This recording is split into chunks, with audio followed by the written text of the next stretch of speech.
Hello. হ্যাঁ বলুন।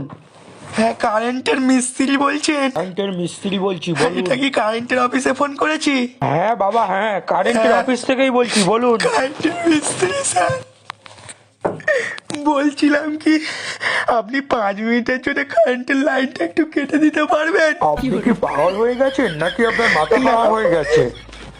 জীবনের প্রথম একটা প্রেম করেছিলাম আর গার্লফ্রেন্ডের সঙ্গে দেখা করতে এসেছিলাম। ও বলেছিল কি ওর বাড়িতে কেউ নেই, এই জন্য আমি দেখা করতে এসেছিলাম। আমি চকলেট ডে করেছিলাম, কিস ডে, রোজ ডে, সব ডে পালন করেছি। করে ভ্যালেন্টাইন্স ডে আমাকে ডেকেছে, বললো বাড়িতে কেউ নেই, ওই জন্য আমি দেখা করতে এসেছি। যা দেখা করতে আসে 4-5 মিনিট পরে ওর বাবা চলে এসেছে, বাইরে থেকে খুঁজছে। আমি তো খাটের তলায় লুকিয়ে আছি, জানতে পারলে খুব মারবে ওরা সবাই মিলে। যাও যাও, আরো যাও। জুতো মুতো হাতে করে নিয়ে বসে আছি, একটা সুযোগ পেলেই পালাবো। পাশে আবার ঝাঁটা রাখা আছে, খুব মারবে। মেরে যদি না হয় তো ধরে মনে হয় বিয়ে দিয়ে দেবে। আর এই ঠিক সময় অনেক কষ্ট করে শুয়ে আছি। আপনি এক কাজ করুন, ওখান থেকে কোনোভাবে লাইনটা একটু কেটে দিন স্যার।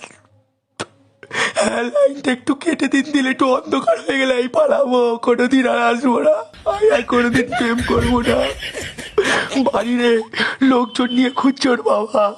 ও স্যার, আপনি এটা করে দিন স্যার, আমি আপনাকে টাকা দেবো, 50 টাকা দেবো স্যার, আমি যদি বেঁচে ফিরি স্যার। স্যার, জুতো মুতো নিয়ে বসে আছি স্যার, একটা সুযোগ দিন, টুক করে পালাবো স্যার। কি করবো স্যার, কিছু বুঝতে পারি না স্যার। ঠিক আছে, তোমার রিকোয়েস্টে 5 মিনিটের জন্য অফ করে থ্যাংক দিচ্ছি। You sir, thank you. আমি গিয়েই আপনার পায়ের চুমু খাবো স্যার।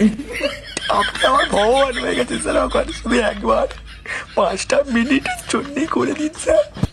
হ্যাঁ, এক্ষুনি তো। ঠিক আছে sir, thank you sir, thank you, thank you.